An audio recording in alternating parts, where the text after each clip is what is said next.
নমস্কার বন্ধুরা, তনুশ্রী রান্নাঘরে আপনাদের সকলকে স্বাগত জানাই। আপনারা সকলে কেমন আছেন? আশা করি ভালো আছেন, সুস্থ আছেন। আমিও ভালো আছি। তো আজকে চলে এসেছি আবারও একটা নতুন রান্না নিয়ে। যেহেতু এখন সব গাছে গাছে পাকা আম, আমাদেরও গাছে অনেক পাকা আম হয়েছে, তো আমি ভাবলাম তাহলে আম দিয়ে একটা কিছু বানানো যাক রেসিপি। তো আম দিয়ে আমি আজকে একটা মিষ্টি বানাবো, এটা হচ্ছে আমের সন্দেশ। খুবই কম উপকরণ দিয়ে এটা সহজেই বানানো হয়ে যাবে, আর খেতেও হয় এটা দুর্দান্ত। তাহলে চলুন দেখুন আমি কেমন ভাবে এই আমের সন্দেশ বানাই। দেখুন বন্ধুরা, আমি এইটা নিয়েছি ছানা। 1 কিলো আমুল প্যাকেট যে দুধ হয় সেটাকে নিয়ে ফুটিয়ে ছানা তৈরি করে নিয়েছি। আপনারা চাইলে দোকান থেকে ছানা কিনে নিয়ে এসেও করতে পারেন। আর লাগবে হচ্ছে আম, পাকা আম। আমি দুটো আমকে কেটে কুচো কুচো করে তারপরে মিক্সি গ্রাইন্ডারে এটাকে একদম গুঁড়িয়ে পেস্ট করে নিয়েছি। নিয়ে তারপর এটাকে ছাঁকনিতে ছেঁকে নিয়েছি, কারণ যদি এর মধ্যে কোনো দানা জাতীয় বা পাল্প থেকে যায় সেই জন্য আমি এটাকে ছেঁকে নিয়েছি, একদম পিওর করে নিয়েছি। এর মধ্যে আর কোনো কিছু মানে পাল্প টাল্প নেই। আর লাগবে হচ্ছে গুঁড়ো প্যাকেট দুধ। আমি 10 টাকার দামে যে গুঁড়ো প্যাকেট দুধগুলো হয়, আমি 2 প্যাকেট দুধ নিয়েছি। আর এখানে আছে চিনি, এখানে 7-8 চামচ মতো চিনি আছে। আর লাগবে অল্প একটু ঘি। বাস এই কটা উপকরণ দিয়ে আমি এই সন্দেশটা বানিয়ে ফেলবো। খুব সহজেই এই সন্দেশটা বানানো হয়ে যায়, আর খুব সামান্য উপকরণ দিয়ে এটা হয়ে যাবে। তাহলে চলুন এবার রান্নাটা শুরু করি। আমি গ্যাসে কড়া বসিয়ে দিয়েছি। এবার আমি কড়ায় 1 চামচ ঘি দেব। 1 চামচ ঘি দিয়ে দিলাম। এবার ঘিটা গলে গেলে আমি তারপর ছানাটা দেব। বন্ধুরা, ঘিটা আমার গরম হয়ে গেছে, এবার আমি ছানাটা দিয়ে দিচ্ছি।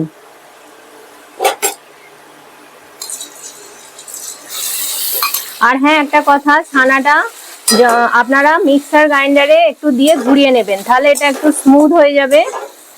তাহলে ছানাটা বানাতে খুব তাড়াতাড়ি মানে একটু সহজ হয়ে যাবে। সেই জন্য মিক্সার গ্রাইন্ডারে ছানাটাকে দিয়ে একটু ঘুরিয়ে নেবেন।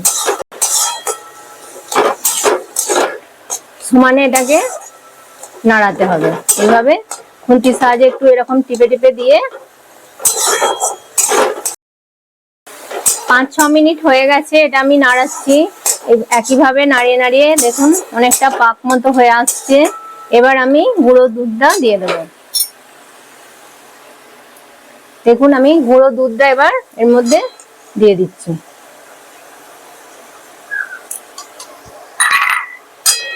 এবার এটাকে ভালো করে আবারও আমি মিশিয়ে নেব।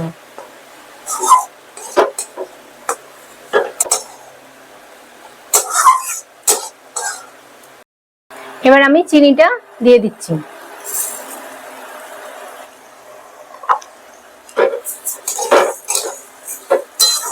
চিনিটা দিয়ে আবারও ভালো করে মিশিয়ে নিয়ে তারপর আমি আমের পাল্পটা দেব।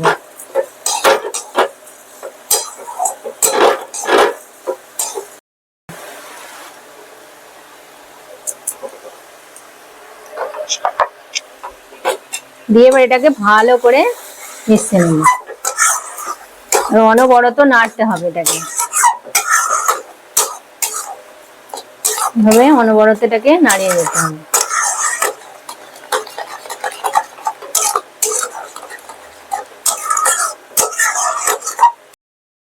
বন্ধুরা দেখুন আমার পাকটা পুরো রেডি হয়ে গেছে একদম।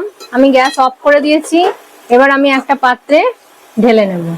কমসে কম এটা 10 থেকে 15 মিনিট মতো এটা আমি নেড়েছি।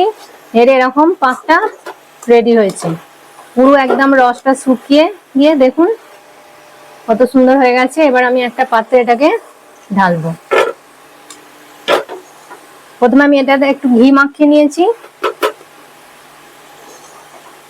এবার সন্দেশটাকে এতে আমি স্প্রেড করে দেবো একটু।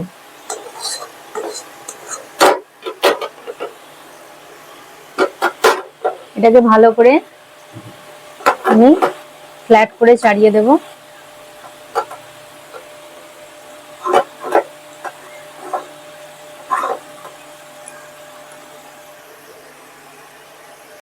দেখুন আমার এটা পুরো সেট করা হয়ে গেছে। এবার এটাকে সুন্দর দেখানোর জন্য আমি এই চাঁদির পরতটা এর উপরে আস্তে করে লাগিয়ে দেব। এইভাবে আস্তে আস্তে এর উপরে চেপে চেপে দিতে হবে যাতে এটা ভালোভাবে এর মধ্যে সেট হয়ে যায়।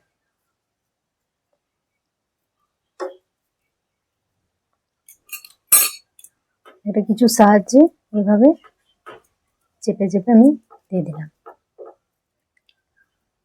এটা একটু ঠান্ডা হয়ে গেলে আমি তারপর এটাকে পিস করব। এবার আমি এটাকে পিস পিস করে কেটে নেব।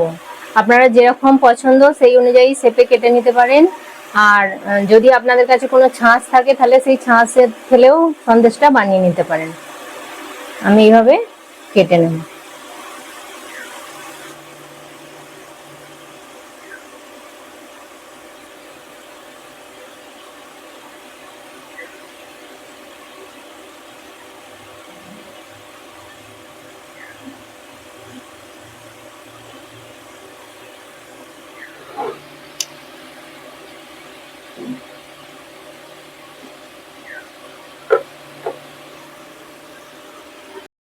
দেখুন আমি সব পিস পিস করে এগুলো কেটে নিয়েছি। এবার আমি পিসগুলো একটা একটা করে তুলে একটা অন্য পাত্রে সাজিয়ে আপনাদেরকে দেখাবো। দেখুন বন্ধুরা, আমি প্লেটে সাজিয়ে নিয়েছি আর দেখে কত সুন্দর লাগছে। পুরো একদম দোকানের মতো পারফেক্ট সন্দেশ তৈরি হয়েছে, ম্যাঙ্গো সন্দেশ। যদি আপনারা এটা কাউকে খাওয়ান, বলে না দেন যে আপনি নিজে ঘরে বানিয়েছেন, কেউ কিন্তু বুঝতে পারবে না যে এটা আপনি ঘরে বানিয়েছেন। এত সুন্দর খেতে হয়েছে, এটা দেখতেও কতটা লোভনীয় হয়েছে। দেখুন, আপনারা নিজেই দেখুন কতটা লোভনীয় লাগছে দেখতে। একদম যেন মনে হবে দোকান থেকে কিনে নিয়ে আসা হয়েছে। তাহলে আপনারাও এইভাবে বানান। তাহলে বন্ধুরা দেখলেন আমি কত সহজেই বানিয়ে ফেললাম এই ম্যাঙ্গো সন্দেশ। আপনারাও এইভাবে বানান আর বানিয়ে ফ্রিজে রেখে দিন। আপনারাও খান আর আপনাদের গেস্ট আসলে তাদেরকেও খাওয়ান। সবাই খেয়ে খুব প্রশংসা করবে আর বুঝতেই পারবেন না যে এটা দোকান থেকে কিনেছেন না আপনি নিজে বানিয়েছেন। তো তাহলে এইভাবে আপনারা বানান, বানিয়ে খেয়ে আমাকে কমেন্ট করে বলবেন যে আপনাদের কেমন লেগেছে এই রেসিপিটি। যদি আমার এই রেসিপিটি ভালো লেগে থাকে তাহলে লাইক করবেন, কমেন্ট করবেন আর তনুশ্রী রান্নাঘর চ্যানেলটিকে সাবস্ক্রাইব করে দেবেন। আর পাশে থাকা বেল আইকনটি প্রেস করে দেবেন যাতে আমার নতুন নতুন রান্নার ভিডিও আপনারা সহজেই নোটিফিকেশন পেয়ে যান। আর এই রেসিপিটি আপনার বন্ধু বান্ধবদের মধ্যে প্লিজ প্লিজ শেয়ার করে দেবেন। আর আপনারা ভালো থাকবেন, সুস্থ থাকবেন। আবার দেখা হবে আপনাদের সাথে নতুন একটি রান্নার ভিডিওতে। তাহলে চলি, নমস্কার।